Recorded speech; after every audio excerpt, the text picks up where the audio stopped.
जय हिंद दोस्तों, practical astrology में आपका स्वागत है। मैं हूं अविनाश और इस वीडियो में हम बात करेंगे कि प्रश्न कुंडली के आधार पर भविष्यवाणी कैसे की जाती है। जी, एक व्यक्ति हमसे मिलने आए थे 18 जनवरी को। इनसे हमारी मुलाकात हुई थी। इनके पास अपनी कोई कुंडली नहीं थी, कोई माध्यम नहीं था। सवाल था इनका एक कि इनकी पत्नी की संतान होने वाली थी, कोई लड़की होगी कि लड़का होगा। बस एक साधारण सामान्य सवाल प्रश्न था। तो वो यहाँ पे हमने बताया प्रश्न कुंडली के आधार पे, वो आपको इस वीडियो में आपको बताऊंगा। तो ये प्रश्न पूछा था इन्होंने 18 जनवरी 2022 को 14:55 दोपहर में। तो इनकी उम्र जो है लगभग 50 वर्ष की उम्र थी। और बात ये है कि इनके लगभग 12 साल पहले इनके एक लड़के का जन्म हुआ था। इनके एक लड़का हुआ था और वो किसी कारणवश कुछ बीमारी होने के कारण वो लड़के की एक मृत्यु हो गई थी समय से पहले ही। बीमारी के कारण मतलब 1 साल की उम्र में उस बच्चे की मृत्यु हो गई। तो उस बात को 12 साल हो गई। तो 12 साल के बीच में इनकी पत्नी की कोई संतान नहीं हुई, लेकिन इनको ये महसूस होता रहा, इनके सपने में वो बच्चा आता रहा। ये इनके अनुसार जैसे ये बता रहे थे कि वो लड़का का पुनर्जन्म होगा या वो फिर से उस लड़के का जन्म हुआ। इनके पास और कोई पुत्र संतान नहीं है और इन 12 सालों में इनके कोई बच्चा भी नहीं हुआ। पहले उस 12 साल पहले जिस लड़के की मृत्यु हुई थी उससे बड़ी एक लड़की थी। तो इन 12 साल में इनको ये उम्मीद थी 12 साल के बाद कि इस बार इनका कोई लड़का होगा और वो उसी लड़के का पुनर्जन्म होगा। इस बीच में इन्होंने बहुत से बाबा या ये कहिए ज्योतिषी या तमाम तरह के उपाय पूजा पाठ जो भी कराई पुत्र संतान के लिए, क्योंकि इनके पास कोई पुत्र संतान नहीं है। एक लड़की थी जो लड़के से बड़ी थी, तो वो तो अब भी है, 12 14 15 साल की उम्र है उसकी।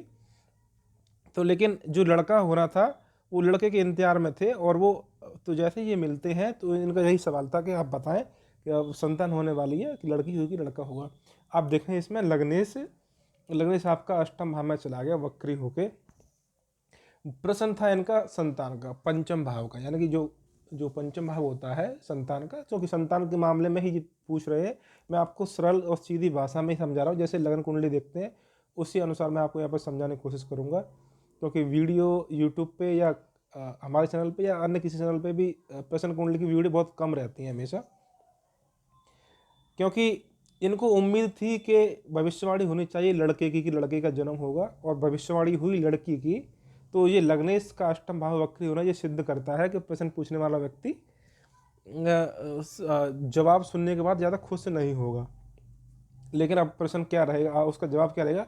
तो कुंडली का पंचम भाव संतान का होता है। जब कोई भी प्रश्न हो तो उसी संबंधित भाव से हम देखते हैं हमेशा। तो संतान का था, लड़की हुई लड़का, तो वो पंचम भाव से देंगे। पंचम भाव का स्वामी जहाँ कन्या राशि है आपका, जहाँ 6 नंबर लिखा हुआ है, वो आपका संतान भाव पंचम भाव का स्वामी उसका बुध बनते हैं। और बुध आपके नवम भाव में आपके शनि और सूर्य के साथ मकर राशि में आपके बैठे हैं, अस्त भी हैं और वहाँ वक्री भी हैं। तो यहाँ पे पंचम भाव का स्वामी आपके नवम भाव में है। इसका मतलब ये है कि भाई संतान तो होनी है, ये बात तो तय हो गई। पंचम का स्वामी अपने थे पंचम में, भाग्य स्थान में बैठा है, वक्री है, सही है।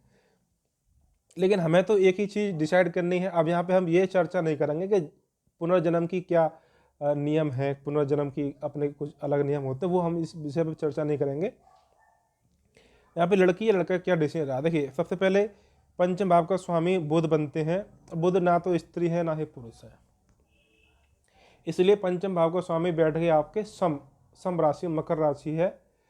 तो सम राशि में बैठेंगे, स्त्री राशि में बैठ गए, तो पंचम भाव के स्वामी पंचमेश जो बनते हैं बुध, वो एक स्त्री राशि में बैठ जाते हैं।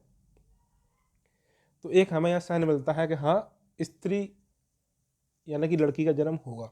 इसके साथ आपके सूर्य बैठे हैं। सूर्य है आपके चौथे भाव के स्वामी। अब यहाँ सूर्य है तो पुरुष ग्रह, लेकिन ये चौथे भाव के स्वामी। चौथा भाव जो होता है वो माता का होता है और सप्तम भाव होता है वो पत्नी का होता है। इसलिए चौथे भाव या सप्तम भाव से प्रभावित ग्रह कोई हो तो वो उसमें स्त्री गुण वहाँ पे उसमें होते हैं, चाहे बेशक वो कारक के अनुसार वो आपका पुरुष ग्रह ही क्यों ना हो अपने स्वभाव के अनुसार। तो सूर्य यहाँ पे पुरुष ग्रह होते हैं नैसर्गिक रूप से, लेकिन चौथे भाव के स्वामी बनते, चौथा भाव माता का होता है। इसलिए चौथे भाव के स्वामी के साथ पंचम भाव का स्वामी सम राशि में बैठा हुआ है। पंचम भाव का स्वामी बुध सम राशि में यानी कि स्त्री राशि मकर राशि में बैठा हुआ है, किसके साथ? चौथे भाव के स्वामी यानी कि स्त्री भाव के स्वामी के साथ। अब यहाँ पे सूर्य पुरुष ग्रह नहीं रहे, वो हो गए आपके स्त्री भाव के स्वामी। इसके साथ शनि आके, शनि को भी आप न्यूट्रल समझिए, तो न्यूट्रल है शनि, ना ही स्त्री समझिए ना ही पुरुष समझिए। तो वो आप, अब ये बुध आपके स्त्री के काम करेगा क्योंकि स्त्री राशि में है, सूर्य स्त्री का काम करेंगे यहाँ पे। तो इनके साथ जब शनि बैठेंगे तो वो स्त्री राशि का ही काम करेंगे। इसलिए नवम भाव में आप एक तरह से क्लियर हो गया कि यहाँ पे स्त्री यानी कि लड़की के जन्म के संकेत मिल रहे हैं।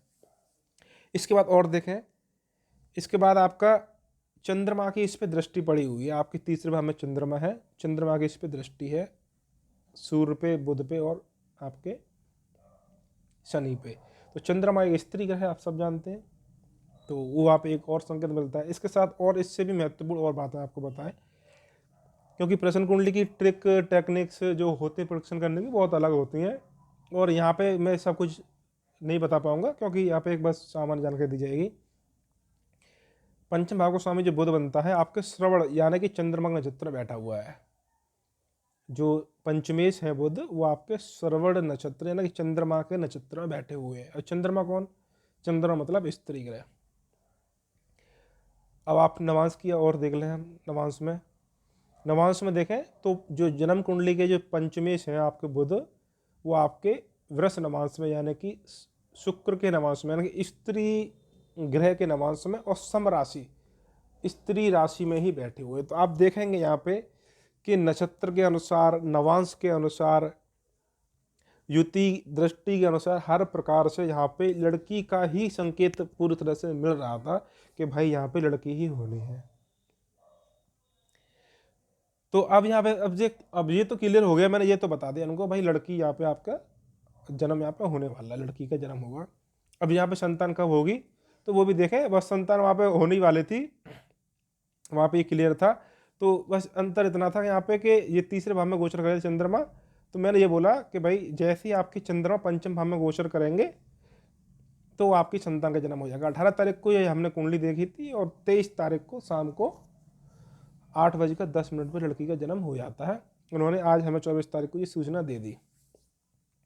तो भाई देखिए अब यहाँ पे एक दिन या 1-1.5 दिन तो आपके तीसरे भाव में लगेगा चंद्रमा को गोचर करने में, उसके बाद 2.25 दिन लगेंगे इसमें आपके चौथे भाव में गोचर करने में, और एक दिन आपके यहाँ पे लग गया पंचम भाव में गोचर करने में। तो पंचम भाव में जब आपके चंद्रमा लगभग 14 डिग्री के थे, वहाँ पे आपका संतान का जन्म होता, क्योंकि चंद्रमा ही डिसाइड करता है, आपका चंद्रमा बीज होता है घटना का।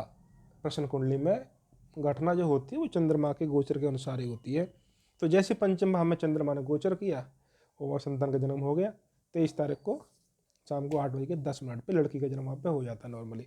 तो वहाँ पे जैसे जब उनको ये बताया गया था कि भाई लड़की का जन्म होगा, तो व्यक्ति दुखी हुए, खुश नहीं हुए, क्योंकि वो 12 साल की एक उनकी उम्मीद, एक आशा ये थी कि उनको लड़के का जन्म ही होगा। लेकिन जैसे मैंने जो बताया उनको कि लड़की होगी तो वो उदास हो गए, और फिर जैसे उनसे फ़ोन पे बात हुई तब भी कुछ उदास होकर बता रहे थे। उनको अब समझाया कि यही मान के चलें भाई कि लड़के ने ही लड़की के रूप में जन्म ले लिया है, और बाकी बाद में अभी और संतान हो सकती है नहीं, वो लड़की की कुंडली देख के हम बताएंगे अब आगे। तो इस वीडियो में आपको यही बताने की कोशिश की है कैसे प्रश्न कुंडली देखी जाती है, किस तरह से प्रश्न कुंडली की भविष्यवाणी की जाती है। हालांकि प्रश्न कुंडली की कोई वीडियो हमारे चैनल पे है नहीं। तो आज की वीडियो में इतना ही। मेरा वैसे भी गला ख़राब है, आज सर्दी है। वीडियो को आप लाइक कीजिए, शेयर कीजिए। धन्यवाद।